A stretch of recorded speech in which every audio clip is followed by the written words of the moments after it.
திமுக அரசாங்கம், திமுக அரசாங்கத்திற்கு இது ஒரு எச்சரிக்கை.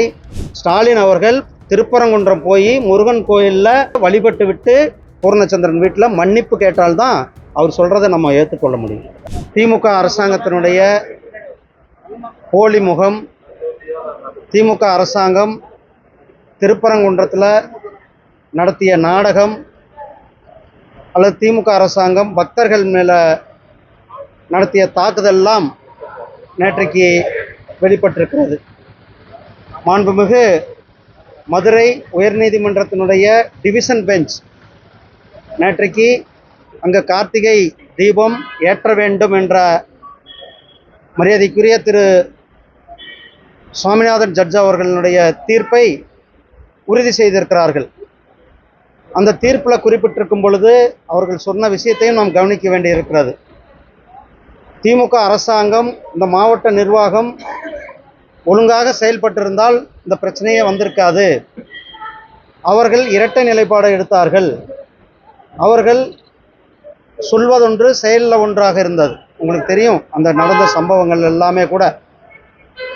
அதாவது கிட்டத்தட்ட 50-60 வருடத்திற்கு மேலே பக்தர்கள் தொடர்ந்து ஒவ்வொரு ஆண்டும் கூட கார்த்திகை தீபத்தில் தீபம் ஏற்ற வேண்டும் என்று போராடி கொண்டிருக்கிறார்கள். 100 வருஷத்துக்கு முன்னாடியே கேஸ் நடந்து அது கார்த்திகை தீபம் ஏற்ற வேண்டிய இடம் என்று தீர்ப்பளிக்கப்பட்ட விஷயம். அந்த இடத்துல அவர்கள் பக்தர்கள் சென்று போராடி கடைசியாக இந்த வருடம் அவர்கள் நீதிமன்றத்திற்கு சென்றார்கள். மாண்புமிகு சென்னை உயர்நீதிமன்றத்தினுடைய மதுரை கிளை நீதியரசர் திரு ஜி.ஆர். சுவாமிநாதன் அவர்கள் ஒரு வரலாற்று சிறப்புமிக்க தீர்ப்பை கொடுத்தார்கள். அந்த தீர்ப்பில் பக்தர்களுக்கு உரிமை இருக்கிறது, பக்தர்கள் அங்கு சென்று சாமி கும்பிட வேண்டும் அல்லது கார்த்திகை தீபம் ஏற்றுவதற்கு அனைத்து உரிமையும் இருக்கிறது என்பதை வலியுறுத்தினார்கள். ஆனால் அரசாங்கம், அந்த மாவட்ட நிர்வாகம் எந்தவித நடவடிக்கையும் எடுக்கவில்லை. அதன் பிறகு ஒரு கண்டெம்ட் கோர்ட் போடுறாங்க. அப்பயும் அவங்க எந்தவித நடவடிக்கையும் எடுக்கல. அப்போ ஜட்ஜு சொல்கிறார், கண்டெம்ட் போட்ட பிறகு 50 சிஎஸ்எஃப் வீரர்களினுடைய உதவியோடு நீங்கள் போய் தீபம் ஏற்றுங்கள் என்று சொல்லுகிறார். அதையும் நிறைவேற்றாமல் அன்றைக்கு 144 என்று சொல்லக்கூடிய தடை உத்தரவை அந்த மாவட்ட நிர்வாகம் பக்தர்கள் மேலே திணித்தது. அப்போ அதை எதிர்த்து போராடின எங்களுடைய பாரதிய ஜனதா கட்சியினுடைய மாநில தலைவர் கைது செய்யப்பட்டார்கள். எங்களுடைய இந்து முன்னணியுடைய தலைவர் திரு காடேஸ்வர சுப்பிரமணியம் அவர்கள் கைது செய்யப்பட்டார்கள்.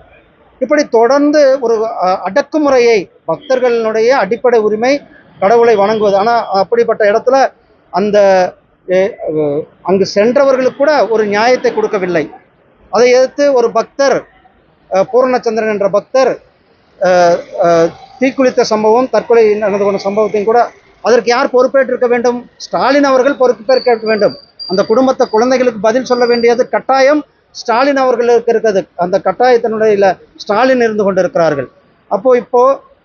ஆனால் அவங்க என்ன சொல்றாங்க, அந்த ஜட்ஜு மேலேயே, மரியாதைக்கு நீதியரசர் திரு ஜி.ஆர். சுவாமிநாதன் அவர்கள் மேலே பாராளுமன்றத்தில் ஜட்ஜ்மெண்ட் கொடுத்ததுக்காக, அவங்களுக்கு பிடிக்கல ஒரு ஜட்ஜ்மெண்ட்ன்றதுக்காக அவர் மேலே இம்ப்ரீச்மெண்ட் நோட்டீஸ் கொண்டாந்தாங்க. ஆனால் பாராளுமன்றத்தில் எதிர்த்து நாங்கள் 2 சபையிலும் நானும் அங்கே விவாதங்கள் நடந்தது உங்களுக்கு தெரியும். அதே நேரத்தில் இன்றைக்கு 2 ஜட்ஜுகள் டிவிஷன் பெஞ்ச் ஒரு வரலாற்று சிறப்புமிக்க தீர்ப்பை கொடுத்திருக்கிறார்கள்.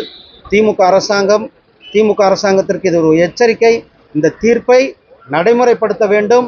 இந்த தீர்ப்பின் அடிப்படையில் பக்தர்கள் உரிய வழியில் சென்று அங்கே தீபம் ஏற்றுவதற்கு அனைத்து நடவடிக்கைகளும் இந்த அரசாங்கம் செய்ய வேண்டும். இல்லையென்றால் மக்கள் சரியான நேரத்தில் சரியான பாடம், திமுகவுக்கு பாடம் பூட்டுவதற்கு நேரமும் குறிப்பிட்டப்பட்டிருக்கிறது. தேர்தல் வர இருக்கிறது. அவர்கள் முருக பக்தர்கள் காத்து கொண்டிருக்கிறார்கள் திமுகவை வீட்டுக்கு அனுப்புவதற்கு. இன்றைக்கு திருப்பூர் மாவட்டத்தில் எங்களுடைய இந்து முன்னணியினுடைய மாநில தலைவர் திரு காடேஸ்வர சுப்பிரமணியம் அவர்கள் அங்கு பெருமாநல்லூர் என்ற கிராமத்தில் அங்கு முருகன் கோயிலை இடித்து கொண்டு இருக்கிறார்கள். திமுக அரசாங்கம், அறநிலைத்துறையானது அங்கே இருக்கிற முருகர் கோயிலை இடித்து கொண்டு இருக்கிறார்கள். அதை போய் தட்டி கேட்க போய் அவர் மேலே போலீஸ் தாக்குதல் நடத்தி அவர் மருத்துவமனையில் இருந்து கொண்டிருக்கிறார்கள், மருத்துவமனையில் அனுமதிக்கப்பட்டிருக்கிறார்கள். இதை நான் வன்மையாக பக்தர்கள் சார்பில் வன்மையாக கண்டிக்கின்றேன். முதல்வர் பேசியிருக்காரு, இந்துக்களுக்கு எதிரான திமுக அரசாங்கம் சொல்லி ஒரு கட்டமைப்பை அமித்ஷா கூட எல்லாருமே ஏற்படுத்துறாங்க. இந்துக்களுக்கு அதிகமான உரிமைகளை கொடுத்து இந்துக்களை பாதுகாக்கிறதே திமுக தான் அப்படின்னு யார் சொல்லியிருக்கிறாரு? தமிழக முதலமைச்சர்.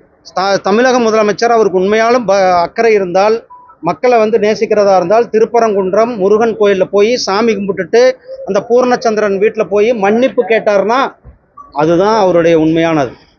ஸ்டாலின் அவர்கள் திருப்பரங்குன்றம் போய் முருகன் கோயிலில் வழிபட்டு விட்டு பூர்ணச்சந்திரனுக்கு போய் பூர்ணச்சந்திரன் வீட்டில் மன்னிப்பு கேட்டால்தான் அவர் சொல்றதை நம்ம ஏற்றுக்கொள்ள முடியும்.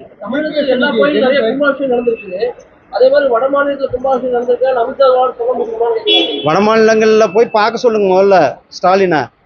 மரியாதைக்குரிய திரு அமித்ஷாஜி அவர்கள், மரியாதைக்குரிய பிரதமர் திரு நரேந்திர மோடிஜி அவர்கள் அயோத்தியில் எவ்வளோ பெரிய ராமர் கோயிலை கட்டியிருக்காங்க. ஒரு 500 வருடத்தில் இடிக்கப்பட்ட ஒரு கோயிலை, இதிகாச வரலாற்று சிறப்புமிக்க கோயிலை கட்டியிருக்கிறார்கள். காசி விஸ்வநாதர் கோயிலில் அங்கே இருந்த ஆக்கிரமிப்புகள் எல்லாம் அகற்றி அந்த கோயிலை இன்றைக்கு சர்வதேச தரத்தில் உயர்த்தியிருக்கிறார்கள். அதே போல் உஜ்ஜைன் மகாலீஸ்வரர் கோயிலில் இதெல்லாம் இதே போல் பெரிய அளவில் செய்து, இதெல்லாம் ஸ்டாலினுக்கு இதை பற்றி எப்படின்னா தெரியும். அவர் போய் பார்த்தா தானே தெரியும். அவங்க போய் நார்த் இந்தியாவில் போய் பார்க்க வேண்டாம். இதே திருப்பரங்குன்றத்துக்கு போங்க.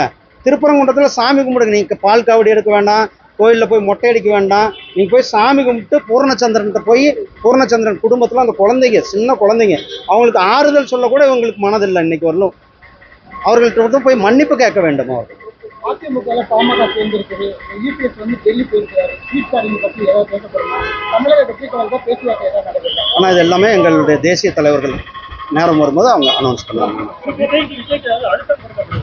எதுக்கு நான் கொடுக்கணும்? ஏன்னா விசாரணை உங்களுக்கு தெரியும், விசாரணை நடந்துட்டு இருக்குது. 41 பேர் இறந்த சம்பவம், அதற்கான விசாரணை நடந்து கொண்டிருப்பது நமக்கு எல்லாருக்குமே தெரியும். அதனுடைய விசாரணையினோட அடுத்த கட்டம் என்னது, ஏன்னா அது சட்டப்படி இன்னைக்கு கோர்ட்டில் கேஸ் நடந்துட்டு இருக்குன்னா அது கோர்ட் ஜுடிஷியரியில் சப்ஜுடிஸ் மேட்டர், அதை நம்ம பேசினா நல்லா இருக்கும்.